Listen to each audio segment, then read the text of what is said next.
Good morning प्यारे बच्चों, मैं हूं आपकी एजुकेटर पूर्णिमा सिंह और हम करेंगे आपकी सामाजिक विज्ञान की वर्कशीट नंबर 22। क्लास आपकी 9th है तो बच्चा इसमें हम लोकतंत्र का थोड़ा बड़ा सा मीनिंग समझेंगे। ठीक है, अभी तक हमने ये जाना कि लोकतंत्र होता क्या है। ठीक है, लोकतंत्र में क्या होता है कि लोगों के द्वारा लोग चुने जाते हैं लोगों पर शासन करने के लिए। ठीक है, हम लोग खुद चुनते हैं। अब सभी लोग शासन क्यों नहीं कर सकते? अब सोच के देखो, हर देश की पॉपुलेशन बहुत ज्यादा होती है, तो एक साथ बैठ के डिसीजन कैसे लेंगे? और कुछ लोग पढ़े लिखे होते हैं, कुछ लोग नहीं पढ़े लिखे होते हैं, कुछ लोगों को काम इतना ज्यादा होता है कि उनके पास समय नहीं होता है। तो सभी लोगों के पास ना तो समय होता है, ना इच्छा होती है और ना ही योग्यता होती है कि अगर सब लोग डिसीजन ले, तो इसलिए हम क्या चुनते हैं? रिप्रेजेंटेटिव को चुन देते हैं। ठीक है, दूसरा, एक साथ बैठकर फैसला कर पाना बहुत मुश्किल होता है। तो इस वाली वर्कशीट में हम क्या समझने वाले हैं? इस वाली वर्कशीट में हम विशेषताओं को जानेंगे कि लोकतंत्र की विशेषताएं क्या होती हैं। पहली बात तो कि जो लोकतंत्र है, ठीक है, जनता के चुने हुए प्रतिनिधित्व वाला शासन लोकतंत्र कहलाता है। हम जिन देशों में लोकतंत्र होने की बात करते हैं वहां भी सभी लोग शासन नहीं चलाते, बल्कि लोगों की तरफ से बहुमत का फैसला लेने का अधिकार होता है। यानी कि जो गवर्नमेंट में आया है, जो इलेक्टेड रिप्रेजेंटेटिव हैं, जो एमपी हैं, ठीक है, और एमएलएज हैं, वही डिसीजन लेते हैं। तो ये मैंने आपको बता दिया कि सभी लोग, जैसे हम लोग हैं, प्रतिनिधित्व के द्वारा शासन क्यों करवाते हैं? क्योंकि खुद इतना टाइम नहीं होता है और एक साथ बैठ पाना भी संभव नहीं है। ठीक है, तो आप लोगों ने देखा होगा विभिन्न स्तर पर लोकतंत्र कैसे होता है। एक नेता के द्वारा ही किसी एक पार्टी के सारे फैसले लेना।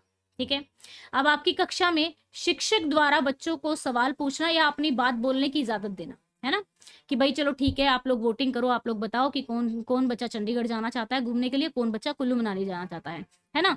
तो आप लोग वोटिंग करोगे।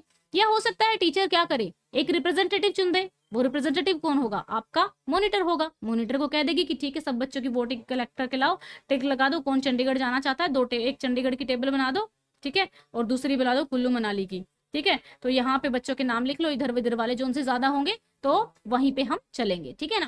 तो इसी तरीके से हमारे घर में फैसले लिए जाते हैं। जैसे जब मैं छोटी थी तो हमारे घर में टीवी आना था, तो बिठा के वोटिंग की गई थी कि भाई टीवी, मम्मी जो थी अगेंस्ट थी कि भाई पैसे खर्च मत करो, तो मम्मी की ना थी, हम सब भाई बहनों की यहाँ थी, पापा की भी यहाँ थी, तो इसीलिए टीवी आ गया था। तो सेम वे क्या होता है कि जो फैसले हैं हम सभी सदस्य नहीं, कभी कभी क्या होता है हमारे जो मुखिया होते हैं वो फैसले लेते हैं।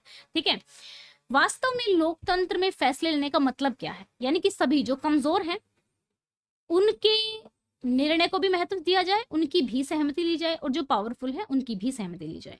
ठीक है, उसका भी किसी फैसले में उतना ही महत्व होता है, किसका? कमजोर व्यक्ति का, जितना शक्तिशाली व्यक्ति का होता है। यह बात सरकार या परिवार किसी अन्य संगठन पर इस प्रकार लागू होती है।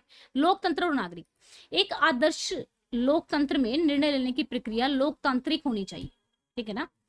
नागरिक के तौर पर हम जो भी काम करते हैं वह भी हमारे देश के लोकतंत्र को अच्छा या खराब बनाने में मदद करता है। यही लोकतंत्र की ताकत है, यही कमजोरी है। यानी कि हम अगर जो देश के नागरिक हैं अच्छे से हम जो हमारे लीडर्स हैं, जो हमारे नेता हैं, उनको चुनते हैं, योग्य जो हो, ठीक है, जो योग्य होगा, जिसका अच्छी छवि होगी समाज में। जरूरी नहीं है कि पढ़ा लिखा जो पर्सन है वो अच्छा हो सकता है वो भ्रष्टाचारी हो सकता है वो रिश्वत लेता हो। ठीक है ना, तो हमें उसकी समाज में छवि देखनी कि भाई किस तरीके से उसमें क्या क्वालिटी है। तो अगर हम अच्छा नेता चुनेंगे तो हमारा देश और हमारे लिए जो कानून बनेंगे वो भी अच्छे ही बनेंगे। तो इसलिए एक अच्छे नागरिक की जो हमारी ड्यूटी होती है, कर्तव्य होता है, वो हमें निभाना चाहिए, तभी देश आगे बढ़ेगा। तो चलिए बच्चा, अब हम क्या करते हैं, इसके क्वेश्चन आंसर्स कर लेते हैं। ठीक है ना। तो बहुत ही आसान क्वेश्चन आंसर्स हैं जो आप समझते हैं ना, अगर आप समझ के करते होंगे ना वर्कशीट, तो आपको याद करने की जरूरत नहीं पड़ती होगी। ठीक है, तो यहाँ पे उससे पहले मैं आप लोगों को बता देती हूँ कि आप लोगों का कॉम्बैट होने वाला है। कॉम्बैट यानी कि फ्री क्विज है अनअकैडमी पे। तो इस क्विज को आपको अटेंड करना है। 30 क्वेश्चन होंगे, 60 मिनट में आपको 30 क्वेश्चन, 60 मिनट में आंसर। जितना फास्ट आप आंसर देंगे उतना आपका रैंक अच्छा आएगा, और जितना आपका अच्छा रैंक आएगा तो आपको मौका मिलेगा 2 करोड़ रुपए तक की स्कॉलरशिप जीतने का। ठीक है बच्चा, आपकी क्लास का जो कॉम्बैट है वो है 11 बजे। ठीक है, तो एनरोल कर लेना अभी से। एनरोल कर लेंगे तो आपको पास रिमाइंडर पहुंच जाएगा जब आपका टेस्ट शुरू होगा, तो आप भूलेंगे नहीं ये।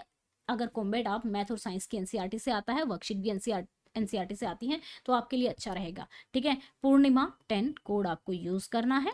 ओके, और ये बिल्कुल फ्री है। लिंक इसके लिए डिस्क्रिप्शन में दिया हुआ है आपकी क्लास का। ओके बच्चा, तो चलो अब क्वेश्चन आंसर्स कर लेते हैं। लोकतंत्र में चुने हुए प्रतिनिधि कौन होते हैं? लोकतंत्र में निर्वाचित प्रतिनिधि जनता द्वारा चुने गए नेता होते हैं, जिन्हें सांसद और विधायक कहा जाता है। अब चलते हैं, लोकतंत्र में निर्वाचित प्रतिनिधि द्वारा ही शासन क्यों किया जाता है?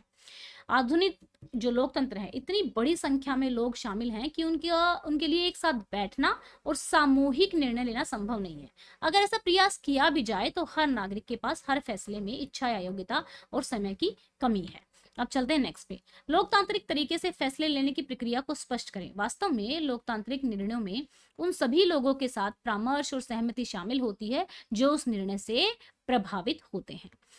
इसका मतलब है कि जो कमजोर हैं उनका भी उतना ही महत्व है जितना कि शक्तिशाली लोगों का। आपके अनुसार लोकतंत्र को बेहतर बनाने के लिए नागरिक का क्या योगदान हो सकता है? एक तो नागरिक को चाहिए कि वे योग्यता के आधार पर प्रतिनिधियों का चयन करें। दूसरा, नागरिकों को अपने कर्तव्यों का ठीक से पालन करना चाहिए। तीसरा, उन्हें कानूनों का भी पालन करना चाहिए। तो बच्चा, ये हो गई है हमारी आज की वर्कशीट। आई होप सो आपको अच्छे से समझ में आ गई होगी। और अभी तक अगर आपने चैनल को सब्सक्राइब नहीं किया है तो चैनल को सब्सक्राइब कर लीजिए, और टेलीग्राम चैनल का भी लिंक डिस्क्रिप्शन में दिया हुआ है, सो दैट कि आप इसको फॉलो कर सके। Thank you, have a nice day, may God bless you. अच्छे से पढ़ते रहिए, आगे बढ़ते रहिए। Bye bye, have a nice day.